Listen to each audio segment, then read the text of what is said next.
Hey guys, this is Jordan BEAU, and you are watching The ARROYO Show. I tell everyone, like, this is a straight up business. Like, we're running our own television shows. From, like I said, conceptualizing an idea to figuring out how to execute that idea. If this is your first time here, please give it a thumb up and a subscribe. Thank you so much for joining us, doing late night talk show interviews with all of your favorite influencers. And what an influencer we have for you here today. Jordan BEAU, doing amazing challenges, amazing trick shots. Jordan, how's your morning going so far? Morning is great. Like I was just telling you, I have my coffee, which means, I'm on top of the game. It's also a pleasure to talk to you guys, so I appreciate you having me on. Well, you had an awesome post yesterday on the YouTube channel, ordering TikTokers merch blindfolded. How long does it take your process to take you from the moment where you think of an idea to the point where you're posting a video on YouTube? Man, that's the hardest part about YouTube. I tell everyone, like, our job seems like it's all fun and games, but I think that's where I acquire the most stress, is just like the concepts. The conceptual side of things is definitely, especially being someone who puts out original content, what drains my brain. So it really just depends. Like, I'll have days where I'm sitting there firing out ideas and having a good day, and then I'll have days where I'm not ahead and I need to upload a video, and I will sit there for 3 hours frustrating myself, not being able to put out any sort of viable content. So, I mean, if I can think of something good, I'll usually film it ASAP. I'm always trying to get ahead, meaning I have like pre-planned videos and stuff like that. But with my life being so hectic, I usually procrastinate a good amount. And I've got to give props to all YouTubers, because since I've made the switch from doing traditional journalism where you're covering, news events or sports games that are happening, at least when you're doing that, you kind of have an idea of what you're going to be covering, whether the game has been scheduled already or a press release has been sent out. For you, you're coming from scratch. You have to completely create an idea out of thin air. How does that process start for you? Is it just something will catch your eye and you'll want to create that, or how does that work for you? Correct. I tell everyone, like, this is a straight up business. Like, we're running our own television shows. So, dude, there's so much that goes into it. Like from, like I said, conceptualizing an idea to figuring out how to execute that idea.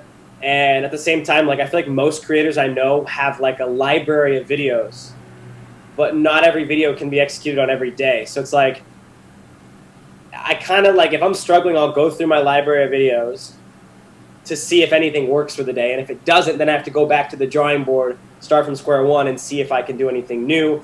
And on top of that, the industry is always changing. So it's like, we're always kind of trying to stay ahead, I guess. If you're trying to stay original, you kind of can't be like keeping up. You got to actually like get ahead and kind of pave your path.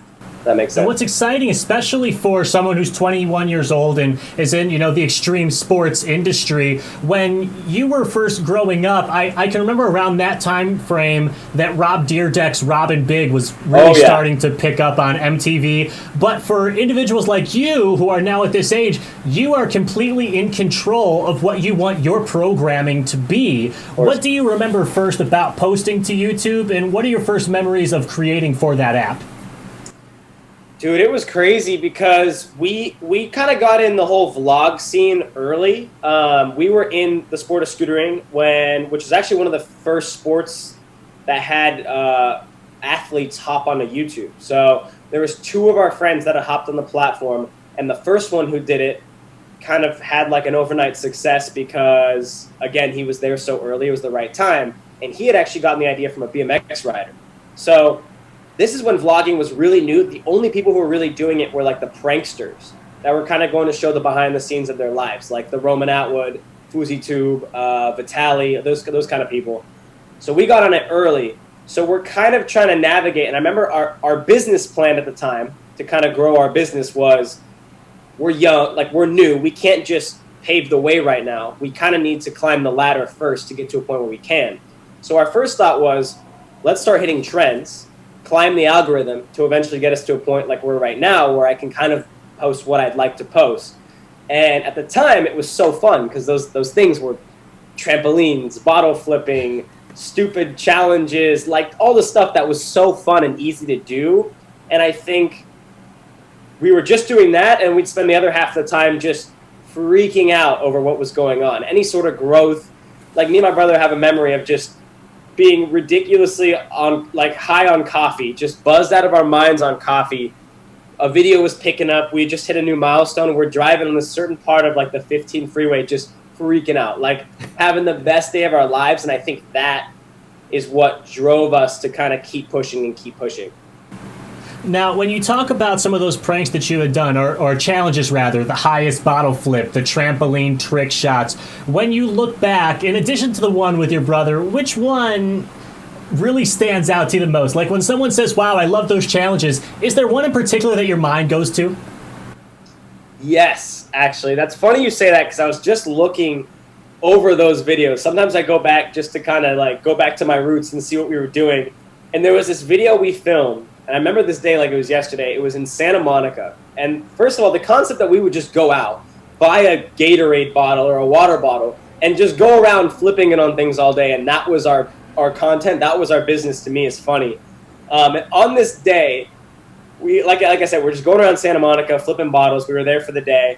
And at the end of the video, we went back to a trick shot that we had previously like shown earlier in the video.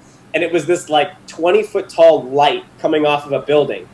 And we had put this like, it was my brother doing the trick shot. I was filming, and we had put this like almost symphony type music to it to make all the failed shots like an orchestra. And then as soon as this like song rolls in, this like the song that drops like I am the one, it was like the song that was used for bottle flipping at the time. That song starts coming in, and you could just tell that the made shot was going to happen. And instead of that bottle landing on top, it landed on the light sideways. But it was still so impressive because it was like 30 feet up. There was no way of us getting the bottle down. So it was like, it wasn't necessarily a failed shot because we still got this bottle. It was honestly more impressive. And I just think our editing back then was hilarious because it was just like, we're editing these meme videos of us just messing around. And there's so much that goes into that because there's a lot of skill and nuance to editing for YouTube versus editing for other platforms. It's amazing, like, the art that goes into it, truly. What does your family think about that social media success? It's still a pretty new medium, especially for individuals that didn't grow up in the social media generation. Do they understand exactly what it is that you do? I'd say to properly answer that question, I have to go back in time because right now, like, we're so deep into this. I mean, I am so deep. My brother became a fireman like 3 years ago, I think now, 2 years ago. But my parents are just now they're completely used to it. Like it's so normal. My parents are like me having to explain this to other parents. But growing up, at first, as I think any parent would be when their kid tells them they want to leave college and go start their own YouTube channel or their own series, right? They're a little skeptical, but my parents were always the most like open to letting us do whatever we wanted.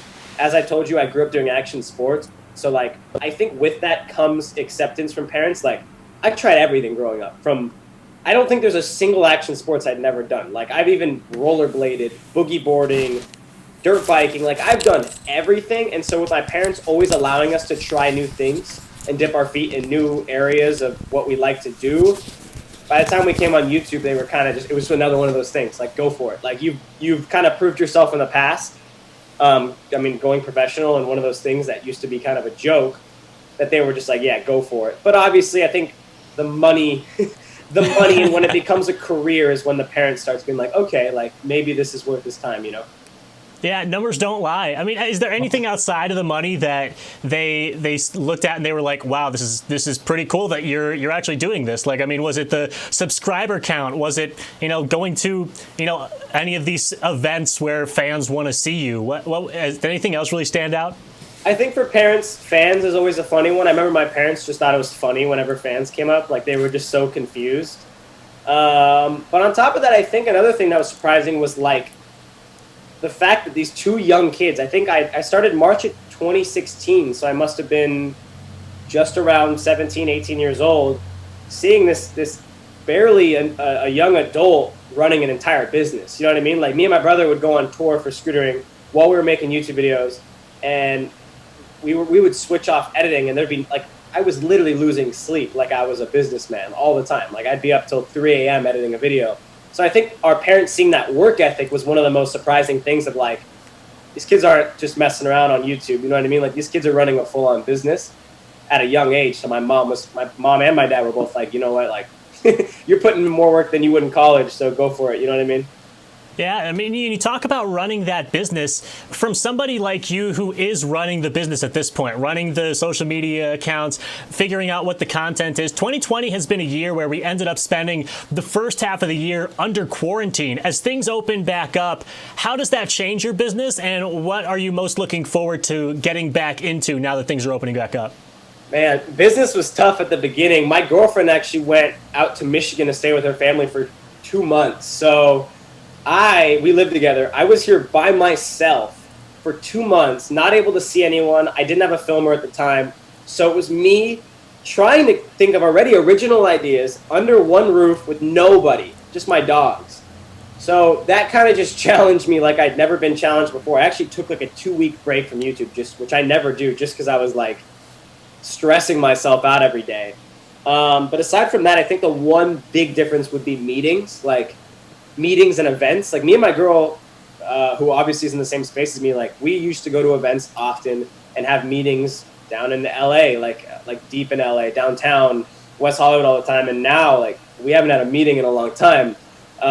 Meetings were all online if we had them. I mean, we're sitting here, I'm answering questions from my house. So I think that's the big thing that's changed. And again, the big thing I'm looking forward to, like I like the productivity of having to wake up early to go be somewhere for a meeting. You know what I mean? Right. To go be on a podcast, to go, I don't know. I think aside from the fact that we have this home office now, that definitely allows me to be productive at home. I miss kind of being productive on the go. And Los Angeles is seriously one of those like special cities, especially for influencers, where so many people are there. This is just one question that came off the top of my head I wanted to ask you, because Northern Ohio, where I'm currently at right now, has developed a lot of influencers. Jake and Logan Paul both grew up in Westlake. David Dobrik lived in Toledo for a little bit. What is it about Southern California and being an influencer that brings people to that area? Man, I don't even, I think my first thought is, I wouldn't even say, I mean, just from Hollywood being the basis of Southern California, that naturally brings people here. But then it's different when you grew up here, you're already here. You know what I mean? So growing up here, it's like, you've been to Hollywood. You know what I mean? You've been to Hollywood. You've been to Hollywood Boulevard. You've been to Santa Monica. You've been around that your whole life, where it's like, it's normal. So media for me was already normal. I think a lot of people here grow up, even if it's messing around with a video camera, like we're just naturally inclined in Southern California to just film and to create. I think people are very creative here. So I think when you're put somewhere, you grew up somewhere you were born there, you have no choice, that's where your family grew up, and you happen to be a very creative person, you're just inclined to want to come to the most, known to be creative location where you fit in the most. I kind of feel like, I always say, I grew up like an hour and a half from LA, and I was like the most LA kid from where I grew up. And I kind of grew up in like a small town of Southern California. I mean, it's still Southern California, but like once I had moved to LA, I kind of was like at home. And I think that's the same for people who grow up very creative in other places. They just want to come here, you know? Final question I have for you, Jordan, how do you define success?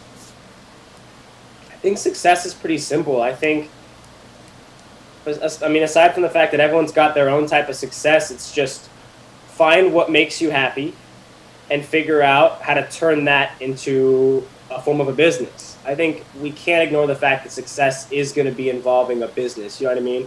You can't be successful if you're not living your dreams, right? So I think try to find out the best way to make money doing what you love and turn what you love into a business. Maybe your idea of being successful isn't being extremely rich. Maybe you have lower goals, but as long as you're happy meeting that and that makes you happy, that would be a level of success, I think.